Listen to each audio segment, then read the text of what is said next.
අද නම් අහස නිල් කැටේට වෙන්න පායලා තිබ්බ දවසක්.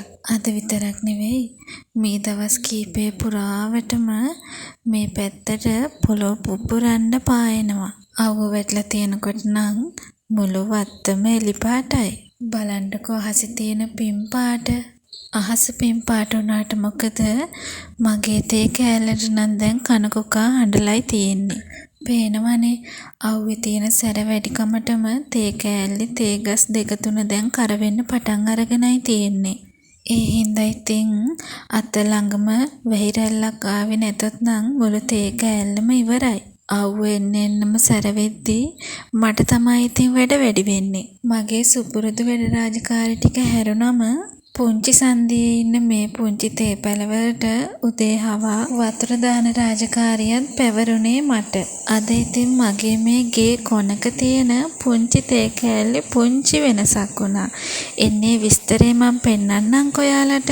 මතකද මන්දා? මෙතන තිබුණා විශාලට හැදිච්ච මඤ්ඤොක්ක ගහක්. ඉතින් අද අපි ඒක ගැලෙව්වා. ගොඩාක් අල තිබුණා. ඒ අල ඉතින් අපි විතරක් නම් කෑවේ නෑ, හැමෝටම බෙදලා දුන්නා. වෙනදට උදේ පාන්දරින් අවුව වැටිච්ච ගමන් මිදුලට වෙලා අවුව තපින මෙන්න මේ දෙන්නා දැන් මිදුලට යන්න නම් හරිම හොරයි. ඇයි දන්නවද? රස්නේ වැඩි නිසා ඒ දෙන්න දැන් මිදුලට වෙලා අවුව තපින එක නම් නතර කරලයි තියෙන්නේ. පාන්දරින් පායන අවුව වුණත් මේ දවස්වල හරිම සැරයි. මේ දවස්වල ඉතින් අවුවත් ටිකක් සැර වැඩි නිසා මම කොවීවත් එක් කරගෙන පුංචි ගමනක් ආවා. පහුගිය ටිකේම කොවීව ගඟේ යන්න හිටියට ඒක උනේ නැහැ. ඒ හින්දා මෙතෙන් මන් තීරණය කළා අපේ ගෙවල් කිට්ටුව තියෙන මෙන්න මේ පුංචි දොළපාරට යාව එක් කරගෙන යන්න. ගඟයි දොළයි කියලා වෙනසක් නැහැ. වතුර දැක්කහම කොවීට තිබුණේ පුදුම සතුටක්. පෑවුමේ තරම කොහොමද කියනවනම් මේ දොළපාරේ සෑහෙන්න වතුර අඩු වෙලයි තිබුණේ. කොවී සෙල්ලම් කරන අතරේ ඉතින් මමත් ජනෝගේ රෙදි ටිකක් අරගෙන ආවා හොදගන්න. එයා සෙල්ලම් කරනකම් බලා ඉන්නවට වඩා රෙදි ටික හොදගන්න එක හොඳයි නෙතින්. අවුව හොන්දටම දොළපාරට වැටිලා තිබ්බ හින්දා වතුරත් දිලිසෙනවා. රෙදි ටික හොදගන්න කියලා හැදුවට පේනවා නිලන්දාරිය වතුර ගහන හැටි. මම ඉතින් නාන්න බලාගෙන ආවේ නැති නිසා එයාගේ වතුර පාරවල් වලින් නම් මට බේරෙන්න සිද්ධ වුණා.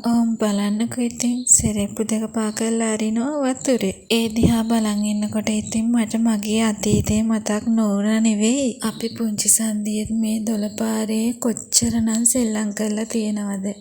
හැබැයි ඉතින් අදයි එදයි අතර ලොකු වෙනසක් නම් තියෙනවා. අද මේ දොළපාර මෙච්චර පටු වුණාට එදා අපි සෙල්ලම් කරපු දොළ මහ විශාල දොළක්. මේක දිහා බලන් ඉන්න මටම හිතෙනවා කාලය කොච්චරනම් වෙනස් වෙලාද කියලා. මට හිතෙනවා තව ටික කාලයක් යද්දි මේ දොළපාරවල් තිබ්බ තැනකවත් නැති වෙලා යාවි කියලා. එහෙම හිතනකොටත් හිතට දැනෙන්නේ පුදුමාකාර දුකක්. ඉතින් මං හැම වෙලාවෙම උත්සාහ කරන්නේ මගේ දරුවන්ගේ ළමා කාලයේ සුන්දර මතක වලින් පුරවන්න. මට හිතෙනවා මම මේ කරන දේවල් වලින් එයාගේ මනස නිරෝගීව වැඩෙනවා ඇති කියලා. ඒ දන්නවද මං එහෙම කියන්නේ?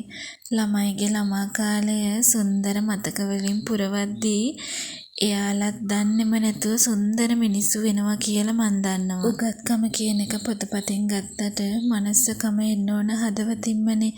ඉතින් අනාගතයේ දවසක මනුස්සකම් වලින් පිරුණු මිනිස්සෙක් නිර්මාණය කරන්න මම මේ දරන උත්සාහය සාර්ථක වේවි නේද? මායි කොවී මේ ගමන යන්න පිටත් වෙද්දිම මගේ ගෙදර එළියේ ඉන්න සමාජිකයෝ දෙන්නත් අපිත් එක්කම ආවා. කොවී විතරක් නෙවෙයි ඒ දෙන්නත් හරිය ආසයි මේ දොළපාරට වෙලා හොේ බලාගෙන ඉන්න. හැබැයි මට මේ දෙන්නගෙන් ලොකු දෙයක් තේරුම් ගන්න පුළුවන් වුණා. මේ දෙන්නා කොවීට පුදුම තරම් ආදරේ සත්තු දෙන්නේ. කොවී වතුරට බහැපු වෙලේ ඉඳන් මේ දෙන්නා කොවී ගැන පුදුම අවධානයකින් ඉන්නේ. කොවී නාලවර වෙනකන් ඉතින් මේ දෙන්නගේ වැඩේ කොච්චර හරි මෙතනින් එහාට යනවා මෙහාට යනවා නැත්තම් වතුරට වෙලා läගලා ඉන්නවා. අපිට විතරක් නෙවෙයි මේ සත්තුන්ටත් මේ රස්නේ කාලේ දරා ගන්න ටිකක් අපහසු කාලයක්. අද ඉතින් අපිත් එක්ක මේ දෙන්නාවට අපි නැතුවත් මේ දෙන්න ඇවිල්ලා මේ දොලෙන් තනියම නාගෙන යනවා. ගොඩක් වෙලා වතුරේ සෙල්ලම් කරන්න ඇරලා මම කොවීව බොහොම අමාරුවෙන් රවට්ටගෙන ගොඩට ගත්තා. දොළපාර වුණාට අවුසර හොඳට වැටෙන හින්දා කොවීව මට ගොඩක් වෙලා අවුවේ තියන්න බැරි නිසාම ඉක්මනට ගොඩට ගත්තා. බලන්නකො ඉතින් කොවීව පිය දාලා ඉවර වෙනකන් මෙන්න මෙයා වතුරට වෙලා läගලා හිටියා. කොහොමත් ගෙවල් වල ඉන්න හුරතල් සත්තු ගෙදර ඉන්න පොඩි බබාලට ගොඩක් ආදරේ කියලා මං අහලා තියෙනවා. ඒ වුණාට ඒක අත්දැකීමෙන්ම දැනගත්තේ මෙන්න මේ දෙන්න නිසා. නාවල ඉවර වෙලා පිහ දාලා ඇඳුමකුත් අන්දලා ගෙදර යන්න හදද්දිම මෙන්න මේ බලන්නකො මෙයා ආයෙ වතුරට පැන්නා. බොහොම අමාරුවෙන් මෙයාව කැමති කරවගෙන දැන් ඉතින් අපි 4 දෙනා ගෙදර යන්නයි හදන්නේ. දෙන්නටම කියලා කොඩේ ගෙනාවට මොකද මෙන්න මෙයා දැන් තනියම ඒක ඉරගෙන යන්නයි හදන්නේ. මාත් ඉතින් එයාටම කුඩේ දීලා ඔහේ එයාගේ පිටිපස්සෙන් අවුවෙම ගියා. පාළුවක් දැනුනේ නැහැ. කොවී කියන සින්දු ටිකත් අහගෙන මමත් ඔහේ එයාගේ පිටිපස්සෙන්ම ගියා. හැබැයි ඉතින් මේ කන්ද මුදුනට ආවහම අපේ ගමේ පන්සලේ චෛත්‍ය පේනවා මෙතෙන්ට හරි ලස්සනට. පන්සල විතරක් නෙවෙයි මේ කන්ද උඩට මුළු ගමම පේනවා.